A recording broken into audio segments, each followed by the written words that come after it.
Dear world, we need to talk. Welcome to Qatar, and welcome to Doha Debates, where we are searching for solutions to global challenges.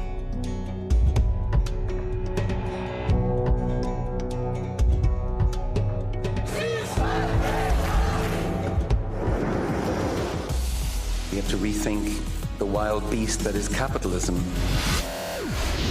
All you can talk about is money and fairy tales of eternal economic growth. The point is not about growth. The fact is that how we redistribute that growth. There are still too many people who are left out of that recovery and acceleration of growth. It's about power that's concentrated in the hands of the wealthy and well-connected, power that is used to benefit the rich and kick dirt in the face of everyone else. It's been almost 250 years since The Wealth of Nations was published. Free markets and capitalism would lift the poor and increase prosperity for all. But today, is economic growth advancing opportunities for everyone, or is it creating more social and economic injustice and destroying our planet? Was Karl Marx right when he predicted that the capitalist system will eventually collapse and destroy itself? That is our debate here in Doha. Please welcome your Doha Debates moderator, Gurib-Fakim.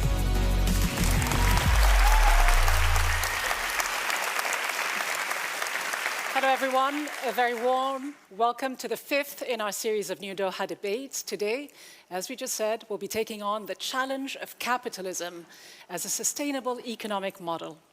Can humanity prosper without growth, or must we pursue growth and suffer the consequences, the side effects, in the interest of improving the lives of millions, even billions of people around the world?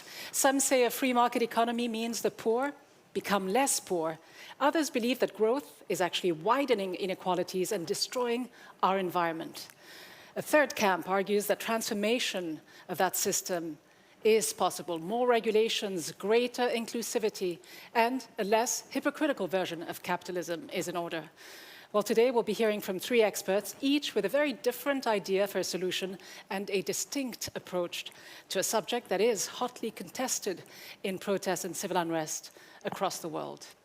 Then we'll be heading into our Majlis, where we'll try to build some consensus, if we can, across our differences.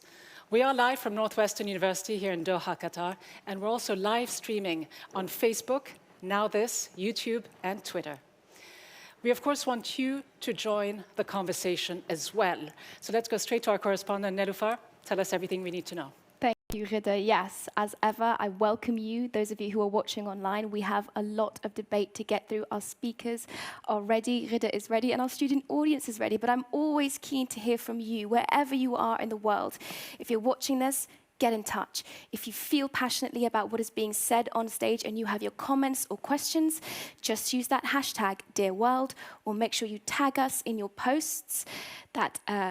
Make sure you tag us in your posts at Doha Debates. I nearly forgot that then.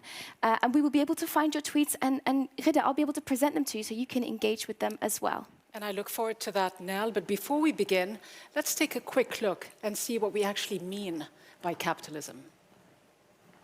Capitalism is essentially the only economic system around in the world today, and it's at a bit of a crossroads. The main thing that sets a capitalist system apart from previous systems is the reinvestment of money made from selling things back into production. This is called growth, and it is the main economic goal of capitalism. On average, people have an easier life than a few centuries ago. From an era of peasant farmers, capitalism brought us here, where a tiny robot vacuums your floor every day. It's improved the lives of tens of millions, hugely reducing poverty, illiteracy, and infant mortality. But it's not working for everyone, and the gap between the rich and the poor is widening. One way to address the problem would be to adopt a kinder capitalism built with stronger safety nets that can help look after the disadvantaged and the vulnerable. Another option is for capitalism to evolve into something else, like socialism.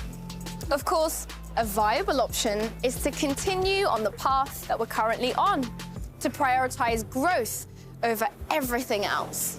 What capitalism evolves into will affect nearly every human being on the planet.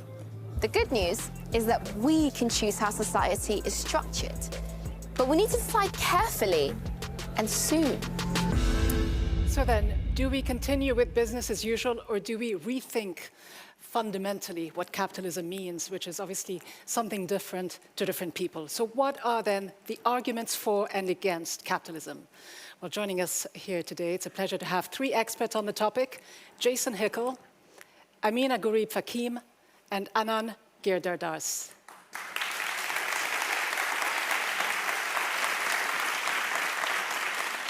And as always, we also have with us, joining us in the audience, Dr. Govinda Clayton, our connector. Dr. Govinda Clayton is a senior researcher in peace processes within the Center for Security Studies at ETH Zurich. Dr. Clayton's research interests include negotiation, mediation, conflict management, and civil war. As our connector, Dr. Clayton will provide guidance on identifying common ground and steering towards bridge building and consensus.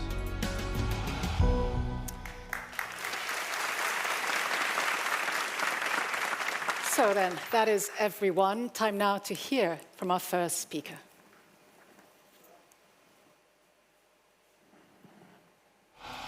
Our first speaker, Jason Hickel, is an anthropologist and author whose most recent book is The Divide, a brief guide to global inequality and its solutions.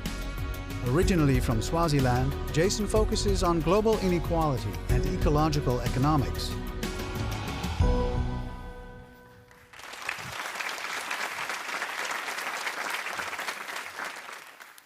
Growth is killing us. It is the single greatest driver of climate breakdown and ecological collapse. We urgently need to shift to a post-growth, post-capitalist economy. Right now, we're trapped in an economic system that is structurally dependent on growth at an exponential rate, year after year, with no identifiable endpoints. Capitalism requires ever-increasing levels of extraction and production and consumption just to stay afloat, chewing through our living planet in the process. And virtually all of this crisis is being driven by rich countries. The science is clear. If we want to avoid catastrophic climate breakdown and reverse ecological degradation, rich countries need to lead with radical emissions reductions, getting to zero by 2030, while dramatically scaling down resource use. And to achieve this, we need to abandon our mindless march towards growth. Now, my colleagues here might say we needn't worry. All we need to do is make growth green, switch to renewable energy, and we can keep growing forever. But scientists firmly reject this idea. Yes, we need a Green New Deal with massive public investments in a clean energy transition. But we cannot transition quickly enough to stay within the carbon budget if we keep growing the economy at existing rates. More growth means more energy demands, and more energy demands makes it impossible to decarbonize in the short time we have left. The only way to make it work is by actively reducing our energy use and scaling down industrial production. This will make it easier to accomplish a rapid transition to renewables, halting climate breakdown while allowing our planet's ecosystems to regenerate. So what does this look like? Well, we could legislate for longer product lifespans and rights to repair. If our goods last twice as long, we will use half as many without any loss to our quality of life. We can free our public spaces from advertising, liberating all of us from the pressure to consume stuff we don't need or even really want. We can choose to scale down the production of destructive products like McMansions, SUVs, arms, and beef. Reducing unnecessary production means freeing people from the drudgery of needless labor. And by shortening the working week and rolling out a job guarantee with living wages, we can ensure that everyone has access to meaningful work and dignified lives. Some say we need economic growth to achieve social progress, but that is a lie. The vast majority of income from growth gets captured at the very top, while most people see very little benefits. Once we wake up to this madness, the solution becomes clear. We already live in an abundant economy.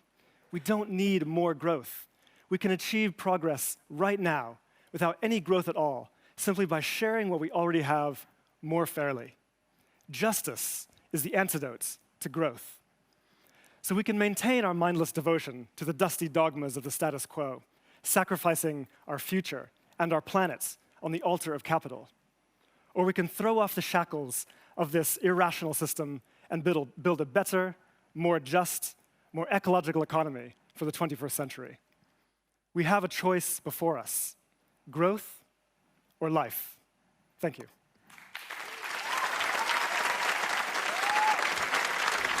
Our second speaker, Ameenah Gurib-Fakim, is a biodiversity scientist who served as the 6th president of Mauritius from 2015 to 2018.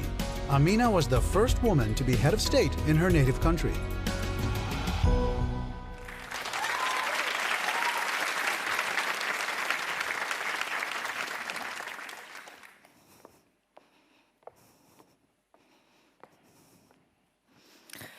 Capitalism is the world's preeminent system of economic organization, yet, in the court of public opinion, capitalism is on the ropes.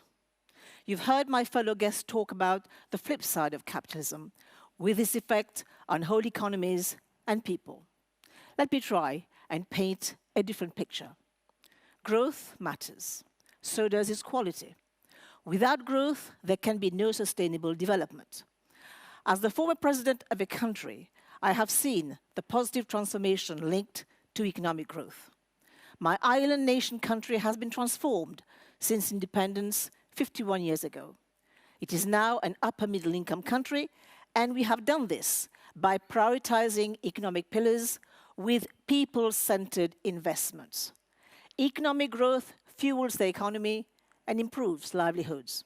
Is it perfect? Hardly. Are there still problems? Unequivocally, yes. We have to confront issues like chronic poverty, diseases, and now struggle against the vagaries and hardship caused by a changing climate. We know that economic growth, shared prosperity, and more open economy help us tackle them.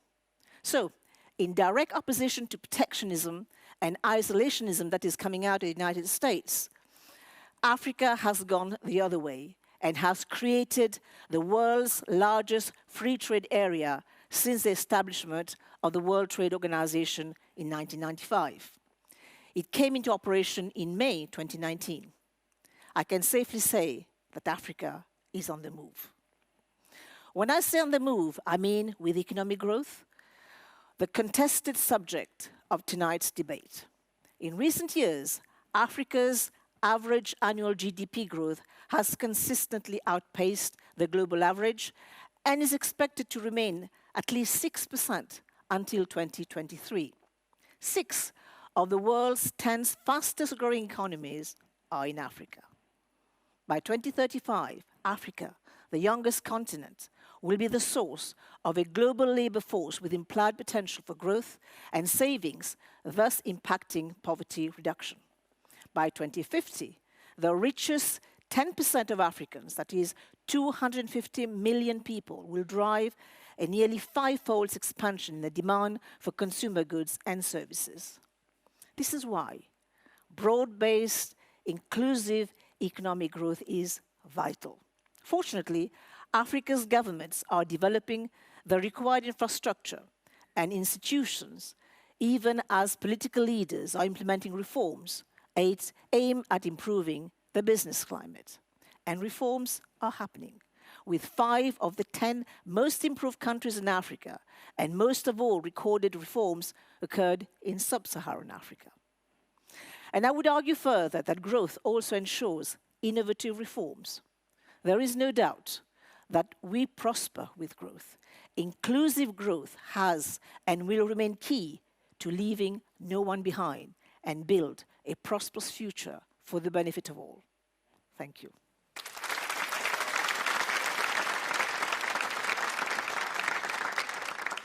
Our third speaker, Anand Giridharadas, is an editor-at-large at Time magazine, a political analyst at MSNBC, and the author of the best-selling book Winners Take All, The Elite Charade of Changing the World.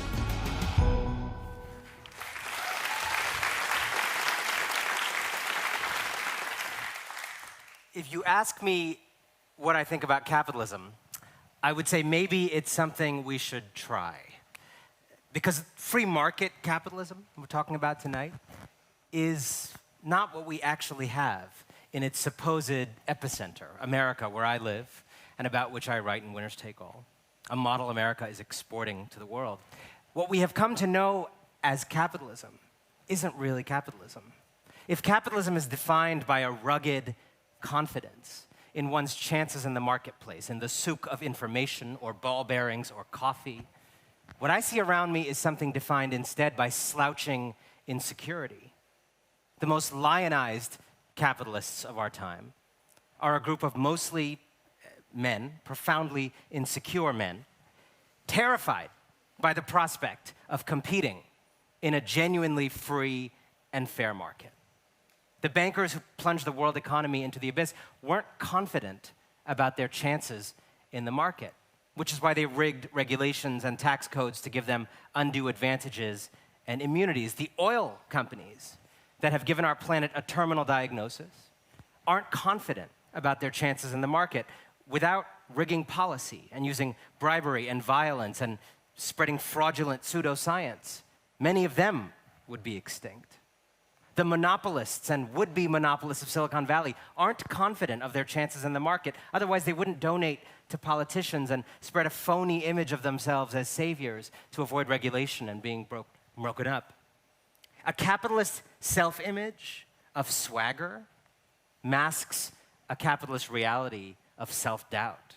Self-doubt that then motivates our so-called capitalists to commandeer power to protect their mediocrity. What I see all around me is not capitalism in any meaningful sense of the word, but capture. Capture looks like 26 billionaires now owning as much wealth as the bottom half of humanity, 3.8 billion people. Capture looks like the global top 1% monopolizing 82% of new income in a recent year. Capitalism looks like the few hoarding progress itself. And how does this capture persist? By dressing itself nowadays in the costume of enlightenment. Woke capitalism is everywhere around us. Billionaire philanthropy, impact investing, give one, get one products, social enterprises, basically everything Bono is involved with. But woke capitalism is all too often a smokescreen for a manic hypercapitalism that is destroying opportunity and jeopardizing the earth. But capitalism or not capitalism, Milton Friedman or Karl Marx, is not the real debate. There's always going to be business, and there's always going to be government, and the question is the relationship. The debate is what kind of capitalism and what kind of counter-pressures can keep business honest and keep it in its proper place. Thank you.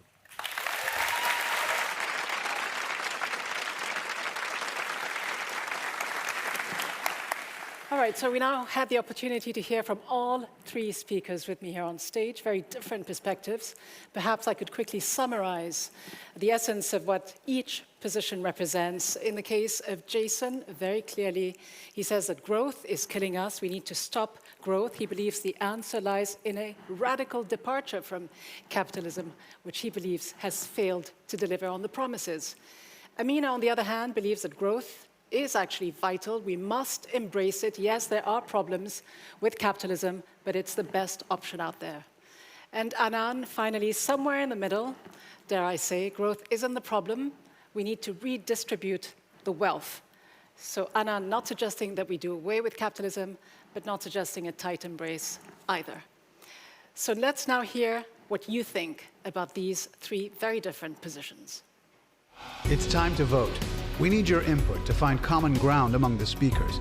We want to know exactly how much value you attach to the arguments you've heard. You have a total of 100 points to divide. You can divide them over 1, 2, or all 3 statements. To do so, simply assign points to the statements on a sliding scale. All right, so as everyone is on to their phone, voting away, now let's go to you quickly and give us a sense of what the reactions out there online look like. They are very opinionated online, I think you'll find, much like I'm sure these guys have got their heads down voting right now. But thank you for getting in touch. As always, just make sure you hashtag Dear World so I can easily find your comments and suggestions. Just two to read out right now. We've got someone from South Africa watching.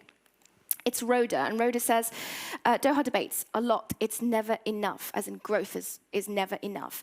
The forever rising cost of living, the lack of education and how to manage it, the social pressures that we subscribe to also contribute to depression and over-indebtedness. We need more financial education, she says. And I'd very quickly like to shout out to the 8th graders who have missed a field trip and stayed behind to watch the Doha Debates. Right now they're watching. Thank you guys for tuning in. 8th graders. Wow, I just want to know what you guys think about this debate. Make sure that you guys comment as much as you can. And just very quickly, there seems to be a consensus forming online about the fact that capitalism is in a moment of change, that things are changing. One thing they're not sure about is exactly which one of our solutions is the best way forward. Ghida. Definitely a lot of fluctuation, a lot of movement around this issue. And we're seeing it on the streets with the protests that we're witnessing in so many different places in this region, certainly as well. Now, I'm told that the votes are now in. So let's go to them and see what we've got. I think we've got them on the screen. Here we go. So, well, I can see that there's a clear favorite, and that was the 3rd position. That was Anand's position. Growth isn't the problem. If it was legal, I would buy you all a drink. All right. A different kind of drink, maybe. But anyway, growth isn't the problem. Redistribute the wealth. So that's something that's obviously resonated a lot with the audience here and with people voting online as well, with 54% of the vote, Anand.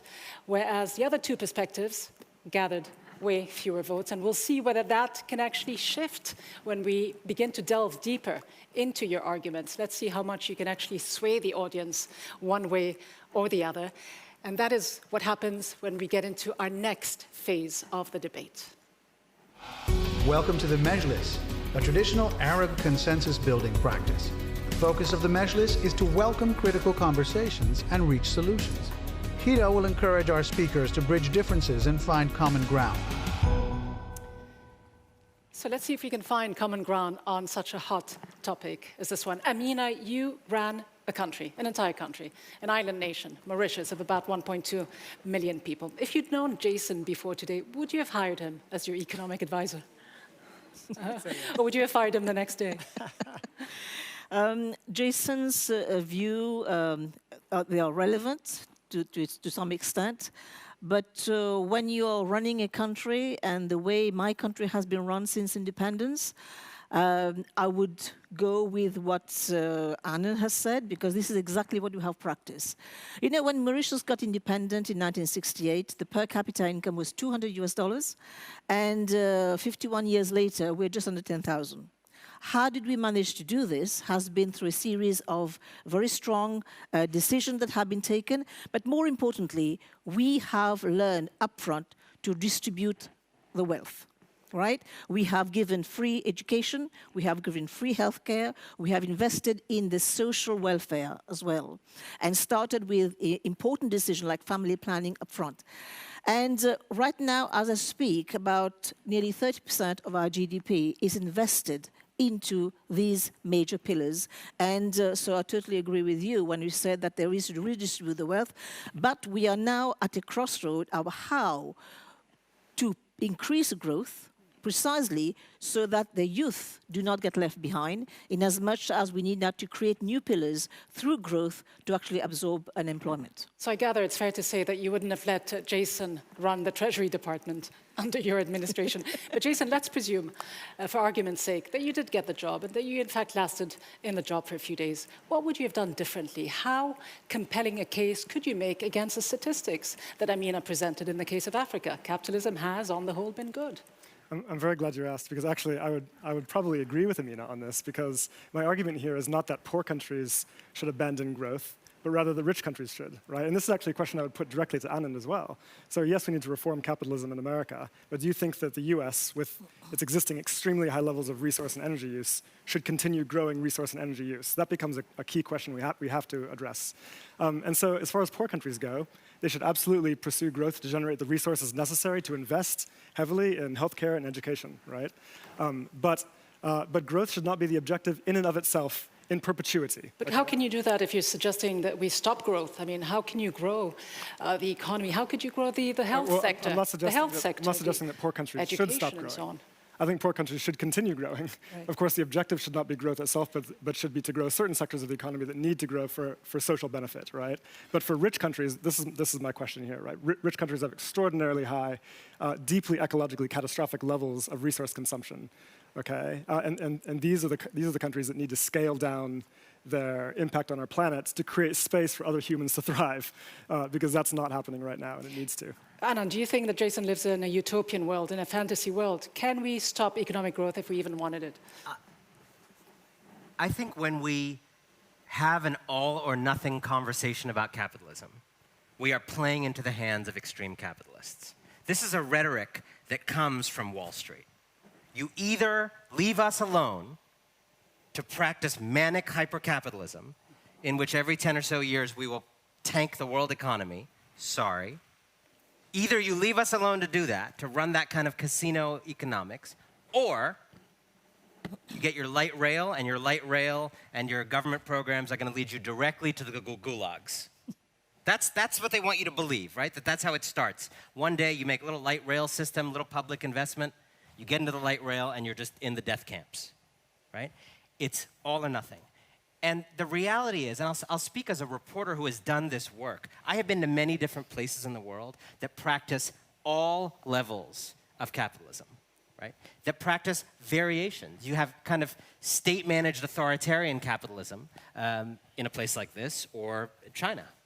You have anarchic, democratic, universal suffrage before affluence capitalism in India.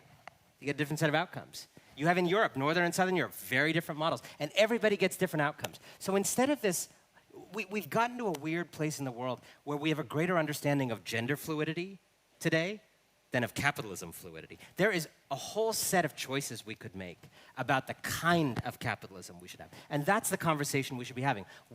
Capitalism is like religion. It's like any other social force. It needs to live nestled among other forces that have a healthy counter-pressure. And right now, it is eating all the other counter-forces. But you just said it. It's a system of winner takes all. It's a system of losers and winners. It breeds profit-seeking and greed. Aren't we all greedy animals? I mean, can you suggest that we can have it both ways? Can you just apply a few band-aids to it and say, oh, hold on, we'll just make a new, better version of capitalism? It's still called capitalism, isn't it? This is a fantasy that has arisen again from the people who want to practice extreme capitalism, the idea that human beings are naturally greedy. I have actually met a lot of human beings in my life, and they're not one thing. Okay? They're greedy, yep, totally. They're introverted, they're extroverted, they're cooperative, they help other people. I have 2 children. I see these various human tendencies every day before 9 a.m. So we have the whole point of having societies, of having rules, of having laws, of having institutions, is you encourage people to do a little more of this kind of behavior and a little more of that. Greed, channeled in the right way, can make people start interesting businesses. But don't you need a radical departure? World economy. Don't you need a radical approach? I mean, Jason is offering you a solution. Why not take it? I have lived in countries where there was too little growth. I don't know where he's going to set the Jason line. And any country above that has to go down to the Jason line, and any country below that has to go up. You know, I think it depends on what kind of growth. If we were all eating, vegetables in America instead of beef, that would be a very different future. If we had, all clean cars instead of gasoline cars, that's a very different future. I actually don't accept the proposition that the only kind of growth we can have is a kind of growth that will imperil the planet. All right, Anand clearly doesn't buy your approach. How do you send it to him? I think there's some confused points in Anand's argument here, right? The first is that it's true there are lots of different types of capitalism, but all of those different types of capitalism have one thing in common, and that is that they require perpetual growth, okay? This is really the issue we have to deal with now. I want to point you to not the Jason line, but rather the Intergovernmental Panel on Climate Change, okay? Now, in their scenarios for how we can achieve radical emissions reductions consistent with a carbon budget for 1.5 or 2 degrees, they point out that rich nations have to dramatically reduce resource throughput, okay, in order to reduce energy use so that we can achieve a rapid transition to renewables. So this includes the USA. So the question is, do you think that the USA, in your reformed version of capitalism, should keep growing resource use or not? it could grow resource use if it was using renewables, right? It doesn't. It depends on what the shape of the economy is. This is what I'm saying. All growth is not equal. Well, see, but right? the problem with this and I will say this is very important.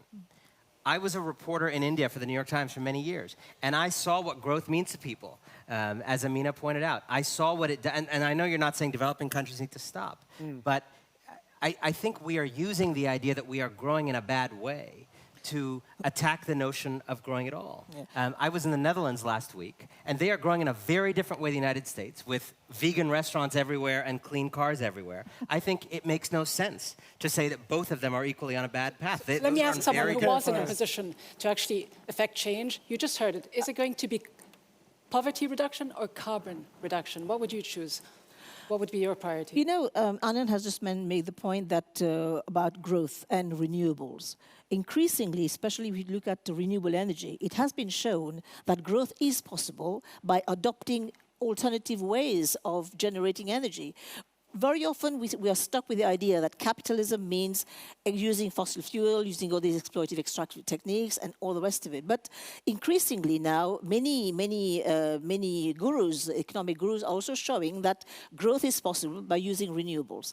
Now, you have made a very good point about growth impacting people's life. And I think I've just given a case example of Mauritius having used growth. Now, how do we ensure that growth is possible?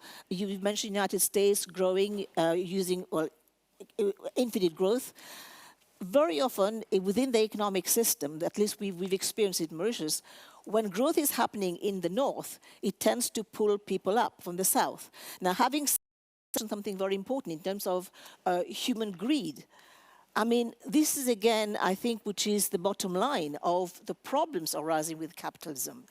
And this is, again, when we came to 2008, the crisis of 2008 has also shown that we need increasingly regulators, we need government to be there, because they should be the arbiter of all the issues that we take on board. But let's face it, that's not going to happen in today's practical world. Can you take on the big tech companies and the governments and the big interests who actually benefit from this system, as you call them, the Davos billionaires, the do-gooder entrepreneurs? Are they going to rein in a system that they have benefited from? We don't need them to rein it in. We need to rein them in.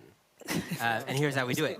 That's what I was going to say. The winners of this age of extreme capitalism won because they did two things. Phase one, phase two. Phase one was basically trickle-down economics, right? Phase one was attack government. Government is bad, denigrate it. Full-on cultural war against the idea of government that spread everywhere. People on the right believed it hard. People on the left believed it gently, like secondhand smoke. Then you say, taxes should be cut, regulations should be cut, lionize entrepreneurs, the only good people. That's phase one. Phase one works for a little bit of time. It fools people for a certain, maybe you get a good decade out of phase one, right? Then a few things happen. Social problems start to multiply because you don't have a cop on the beat, and rich people get a lot richer, and people start to get angry. So then you got to do phase two, otherwise you're going to get overthrown. Phase two is the people who are the winners from this situation arrive back on the stage and they say, you know what a shame, what a pity. All these social problems, government can't fix it. Well, here I am with my money. I'll work with Bono, we will work something out. And this is like putting arsonists in charge of the firefighting brigade. So there is a solution, but you call and them it's called hypocrites, democracy, and we don't need their consent. Sure. We need to actually build people power to rein in plutocrats. But you've called these people hypocrites. Yes. The system that is in place, that you advocate keeping, actually, will make sure that people achieve those same profits that will maybe in the future make them the next plutocrats. Trickle-down effect. But I want to get to Jason as well. Yeah, trickle-down effect doesn't work. I mean, I don't think that it happens naturally. And this is why initially the founding fathers of the capitalist system, the Galbraith and all these people, they had put down the systems. And we have deregulated, we have removed all the barriers, the checks and balances. And trickle-down effect will not happen in economics, and we need to have government regulators in place precisely to rein in on all these big entrepreneurs who are making it. And yet, what we're seeing is increased salary, the discrepancies between the have and the have-nots. So, Jason, my turn to ask you if Ameenah now lives in a fantasy world, and Anand, could you really regulate capitalism? I mean, they both argued that, in fact, all growths are not equal. What's wrong with green growth? Okay, so yes, here's the thing is that it's actually impossible to disagree. I mean, nobody would disagree with what Anand is saying. I mean, I fully agree with it. I sense that all of you do as well, right? We obviously need to regulate capitalism more effectively, more democratically, and make it fundamentally fairer, okay? What I'm trying to do is push both of them to address another additional point, which is the question of ecological breakdown, right? And now this is a crucial scientific question in the sense of we are presently in an era of extreme ecological overshoot. Okay, we're drawing more from the planet than we're replacing, and the planet is degrading rapidly as a result. And we see this not just in the form of climate change, but also in mass species extinction, ocean acidification, soil depletion, et cetera, et cetera. Now, even if we were somehow magically, and of course we have to have renewable energy, even if we powered the existing economy, a growth-based global economy, with renewable energy, it would still be driving those consequences, okay? Because we're still extracting more than the Earth can bear, okay? So, and here's the thing, if we look at alternative methods of capitalism, like take Scandinavia, probably Anand likes Scandinavia quite a lot, right? They seem quite sustainable. But they consume, on a per capita basis, about 30 plus material tons of stuff per person per year, which is 4 times over the sustainable boundary. If everyone in the world consumed at the same level of material stuff that people in Scandinavia do, we would need 4 planets to make that feasible, okay? So the argument I want to make here is that we can flourish in an economy that requires less resource throughput and less energy. We know that's possible. We have robust economic models showing we can do it. There's a scientific consensus around it. Recently, there was an open letter signed by 350 scientists across Europe calling on the European Union to adopt post-growth principles. So this is not an academic question. It's really one that we have to be posing politically. All right. I think it's a perfect place now to actually head over to our connector, Govinda Clayton, to see whether there is any way of reaching consensus. I mean, can you see any hope for Ameenah and Jason of ever working together? Or are there differences way too fundamental? And where does the conversation leave Anand in all this? I mean, absolutely not. These guys are never going to get along. That's quite clear. No, I mean, being serious now, in conflict resolution practice, we talk about moving from positions to interests. So moving about what we think we want to the interests that underlie those. And what we saw in the presentations today and at points in the discussion is people really clinging onto their positions, in particular like whether growth in and of itself is good or bad. But actually, if we look at these underlying interests, and I think some of the points Jason just made and Anand previously made, there's lots of commonality between our different speakers. All of the speakers are talking about the need to address economic inequalities, both within and across countries. All of our speakers are talking about the environmental catastrophe that must be addressed in some way. So if we can kind of shift the debate from a discussion about is growth good or bad, and instead explore what are the different solutions that we could possibly have, I think we're going to find more consensus across the speakers. All right, let's put that to the test. Thank you very much, Govinda. So, Ameenah, to you, Jason clearly thinks it's a lie to suggest that we need economic growth to achieve social progress. That's pretty harsh, but doesn't he have a point, though? He said that the growth at the top is captured by the very few. Is it 1%, I believe, a little more depending on which region of the world you look at. Anand also mentioned the fact that the world's top 26 billionaires earn more than the bottom 3.8 billion people in the world. Mm-hmm. That's capitalism for you, isn't it? Well, as has been said, this is one form of capitalism. I am of the opinion that we still need growth, and for a country like mine with no resources, only the talent of our people, we have shown that we need growth to advance the economy. But as we are in this 21st century, with a growing population, with an aging population, with 25% of our youth who are unemployed or underemployed, how do you empower them? And how do you engage with them? And how do we actually build a future for them? And this is something that, we have been advocating, for example, the growth in 3 different sectors, the white economy, the blue economy, the green economy. But you'll need growth to fire up these three pillars. We have done very well on the service sector with the white economy, but how do we now engage with the blue economy, the green economy, without upsetting the balance of nature? Because we know that the blue economy, we're still talking about the ocean, and we know the challenge that we face with climate change, and the green economy, the renewables, where growth is still possible. But how do we engage these young people in these sectors of the economy and make this capitalistic system grow and work for all? It's possible, and we are showing the way. Many countries are doing it.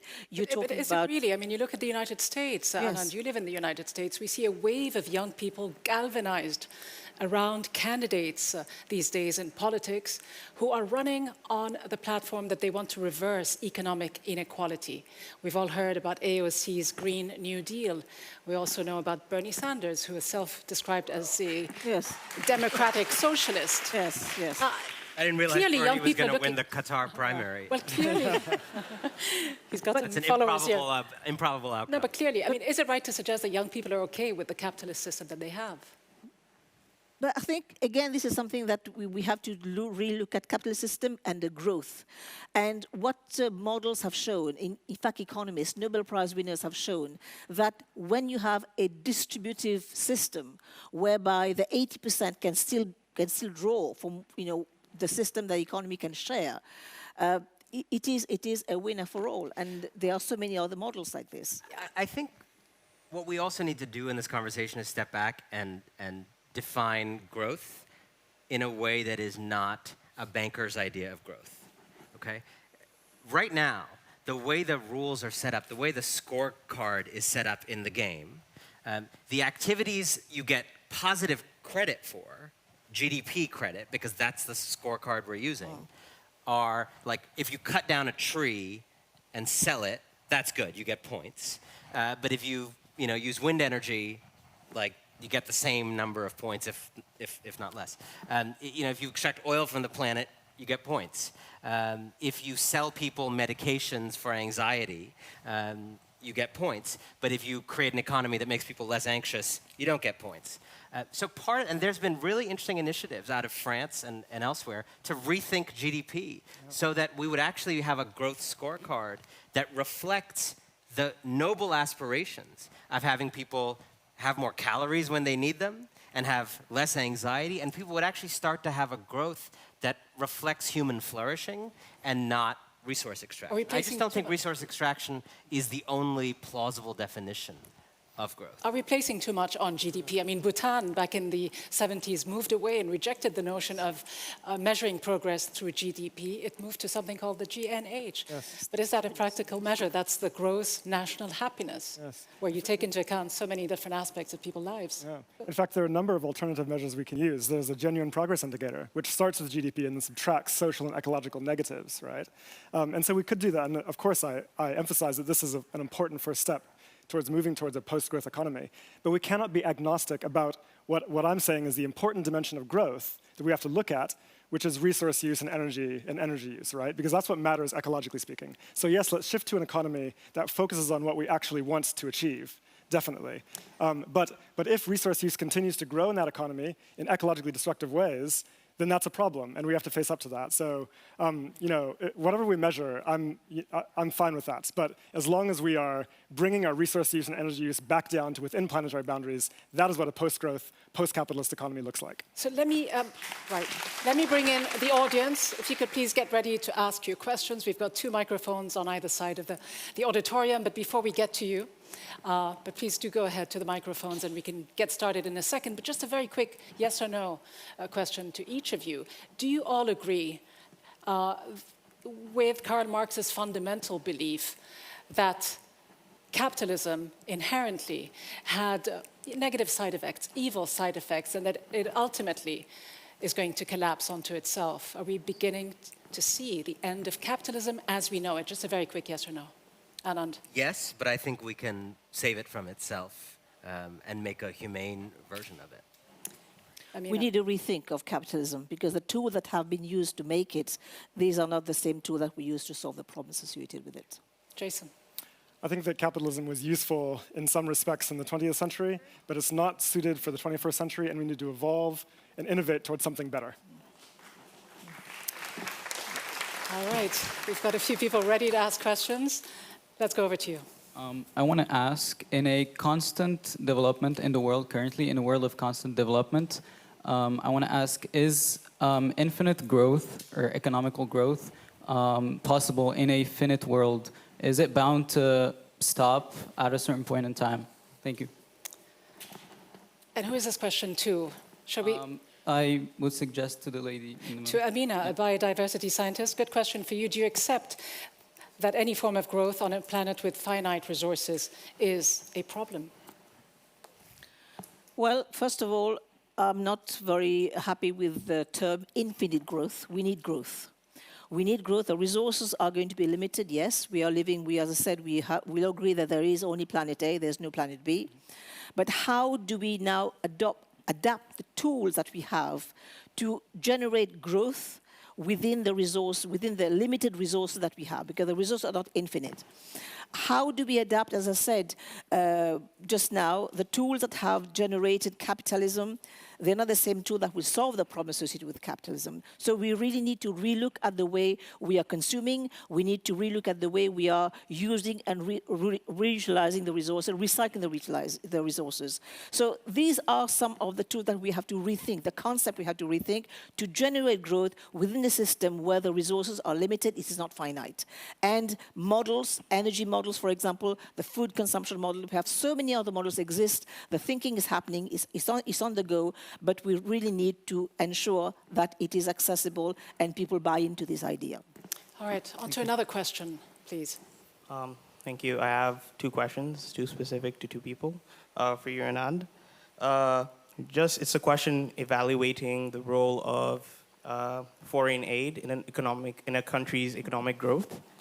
And to you, Madame Excellency, you talked about Africa being what it is now and moving forwards towards a greater growth.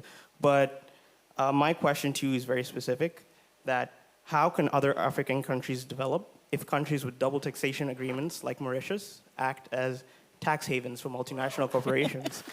All right. Thank you. Thank you. All right, thanks for those questions. Let's start with Anand.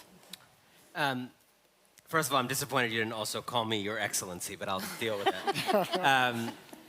Look, one of the things that I write about in Winners Take All is the way in which billionaires, mostly in the West, mostly in America, use aid to various foreign countries, including in Africa, to whitewash their reputations. It's kind of a drive-through reputational laundromat to do this kind of thing. And the help to those countries is often real. Sometimes it's kind of fake and minimal, but sometimes it's real. I mean, those are real malaria nets being bought. Those are real medicines. But I think part of what that upholds and what those countries then become part of is a laundering of the reputation of plutocracy itself, not just of those individuals, such that an economic system that on a global scale is punishing to those countries, that allows those rich people to hoard most of the resources, ends up hurting those countries a lot more than the genuinely good things that come to them. And so I think it's important to think about the way in which poor countries play this role in trying to do right by their people, but hurting their people by upholding plutocracy. Thanks, Anand. Ameenah, the questions of tax Thank you. havens. The taxation. I wouldn't say that we are a tax haven. I say we have a very pragmatic tax system. And the double taxation is jointly agreed by governments. When they sign up to a whole series of agreements where we have the double taxation agreement treaty that we have signed with many African countries. Now, our taxation system is a win-win situation for countries which have signed up. And granted, there have been some issues, but I think we are very keen to operate in a system that is transparent, and we have been in the good books of many of the major multilateral organizations as well. So this is something that we find it works for both countries, and we need to dig further and see where the lapses are, and so that we can remedy. But so far, it has been a very pragmatic way of operating. A politician's response, no doubt. I would ask you, are you satisfied? But I do have to move on. Are you satisfied with the answer? No. I just want to say, if it is true that Mauritius is not a tax haven, I just got to go make a quick call to my banker. Yes. All right. Change my bank account. All right, let's go on to the next. Hi, so my question is to the panel as a whole. While we can discuss or even conclude that today's most common version of capitalism is more harmful to the world than it is beneficial, given the fact that it is a model most of the world has followed for such a long time, and that it is so deeply entrenched in our countries and the minds of most people, is shifting to an entirely different or even a transformed model realistically possible at this point in time? How can we build the people power to rein these big corporations in, as Anand spoke of? All right, shifting to another model, but what I suggest doing is taking a few questions at a time so that we can hear from the most of you as possible. Let's have another question and then we'll have you answer them all. So the problem with capitalism is that it's based on the principle that humans are selfish, and this somehow we think is our dominant value, and our system rewards it. So we have created incentives where sociopaths, for example, that are about 2% of the world, are 25% of executives. So the people in power right now do not represent the values of most people and what most of us want. So then how can we create a system that distinguishes between the types of growth, where we value positive contributions to society, and how could we implement that, given that the people in power do not want the system in place because they are benefiting from the current system right now? All right. Ameenah, you must take this question now. And what would you say to the activists in this room, this young girl, and others like her, the Greta Thunbergs of this world, who want something different, who still believe that you are not thinking outside the capitalist box? What do you say to them? The lady has mentioned something very, very interesting, the notion of self-interest. And I think if you look at Adam Smith's very famous quote, whether we owe our dinners to the brewers, to the bakers, and to the butchers, we don't owe him anything because he's operating out of self-interest. But this is again something that many models exist where the business, the industrialists themselves, they don't adhere to the fact that human beings are just naturally self-centered, right? And there are models where the industrialists themselves say, we trust our people, we believe in them, and we're going to empower them, and we're going to ensure that the system, the environment they work in is good, right? So by trusting them, by giving them the opportunities, you can bring the best out of people. So this model of exploitation, as we have already associated capitalism with, may not be true in these circumstances. How many more? How do we get such models? But having said this, in terms of those who actually exploit the system, this is again where we need government, we need regulation, and we need to actually implement these, and they don't become kind of be hijacked by the system. So we need to ensure that, we get value for money out of these so that they can be redistributed. All right, let's get two more questions if we can. If there's any question for Jason and Anand, please, let's go ahead. This isn't even working, okay. So we've had these talks about how growth, Jason, you've spoken really greatly about how growth cannot happen if we continue to be consumers. And so, besides the fact that we need to come together as a people and rein in these big corporations, that needs to come with a better civics education, which most of us do not have. And that can often, and call me a conspiracy theorist, come at the hands of the fact that governments are often sitting in the pockets of these grand corporations. So, if anyone wants to rally outside, let me know. Point is, my question is for Jason. Yes. Can there be ethical consumerism under capitalism? All right, hold that thought for a second. One more question. Oh, go right ahead. My question is for Anand. You said in the beginning of your speech when you were talking that this is more capture than capitalism that we're experiencing in the world, and that there are different forms of capitalism, but even some of the better forms of capitalism, such as Canada or France, are built upon the backs of selling weapons to countries that are using it to starve people in Yemen. Or that, let's not forget the fact that capitalism was built upon the backs of the transatlantic slave trade. So is there any way of distinguishing capitalism from its history and its present? Because even if we're claiming a welfare state, we're still selling weapons to autocrats in other parts of the world to kill human beings. So is there a good capitalism ever? So the hypocrisy, as you say, I think it's very often, Anand, just in a minute if we can, as we have to go to another vote. It's such an important question, but I think we can't allow the abuse of a system to define a system, because we allow the abusers to be the powerful in that case. I went to the local souk here yesterday. That's capitalism, right? People selling stuff for a higher price than they bought it, hopefully. And I have no problem with the transaction those people were engaging in. And what I'm suggesting is you are absolutely right. Many of the worst evils in history are inextricable from capitalism, the abuse of capitalism. But I don't think that indicts someone in the market here in Doha trying to sell a carpet for 20% more than they bought it, or 200% more maybe, as the case seemed to be.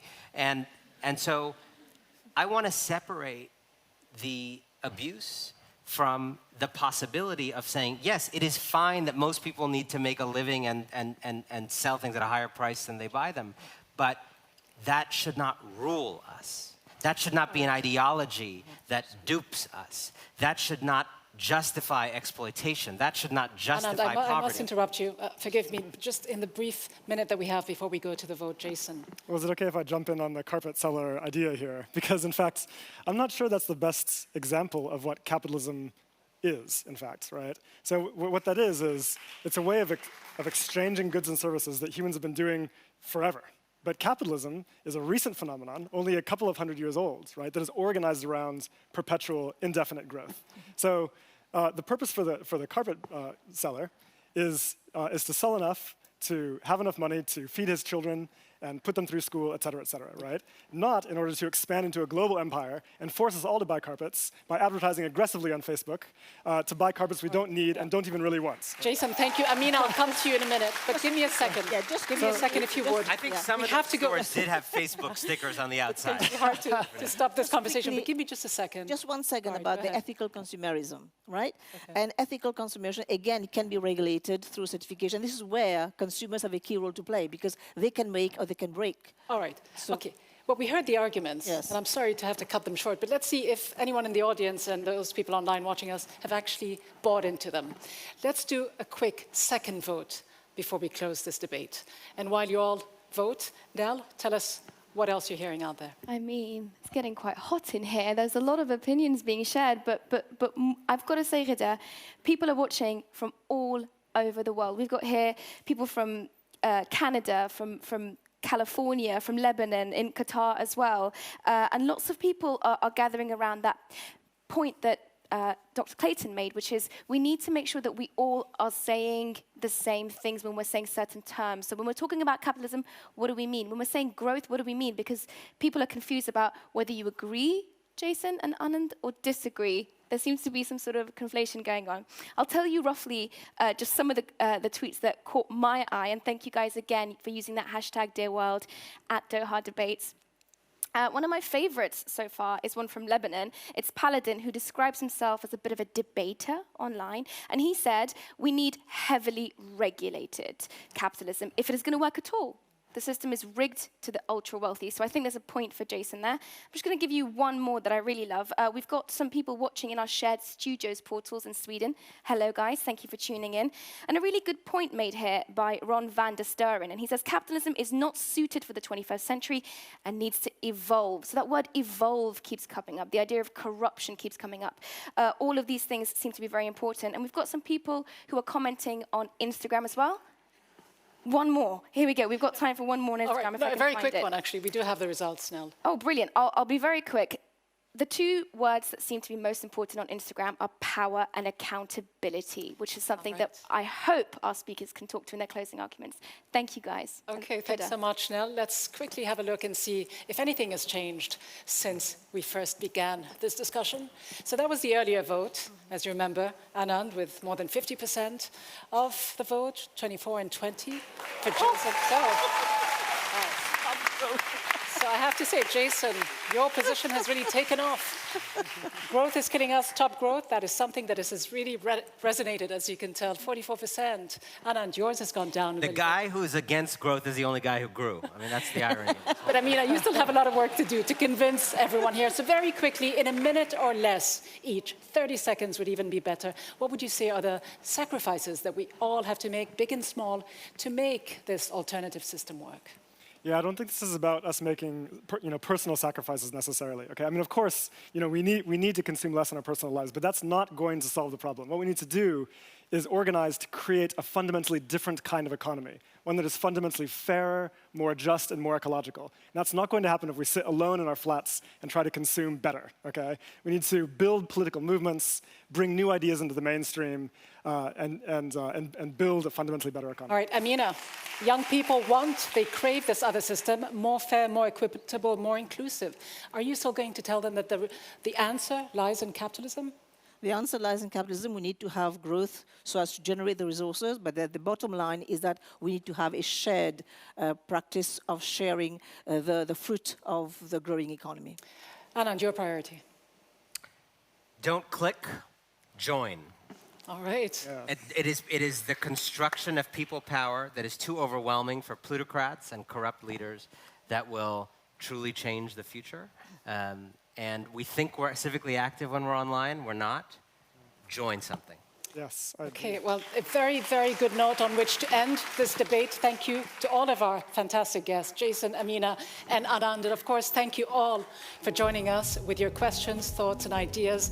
Thank you for being here. Thanks to the Qatar Foundation. Let's continue this conversation online, obviously on Twitter. You can also follow us on Instagram and YouTube and learn more about our other topics this season by going to dohadebates.com. And you can also watch all the videos that we have out there. Let's all make a commitment now using the hashtag #DearWorld at Doha Debates until our next debate, which will take place in Paris during the Peace Forum there. We say thank you very much for joining us and see you soon.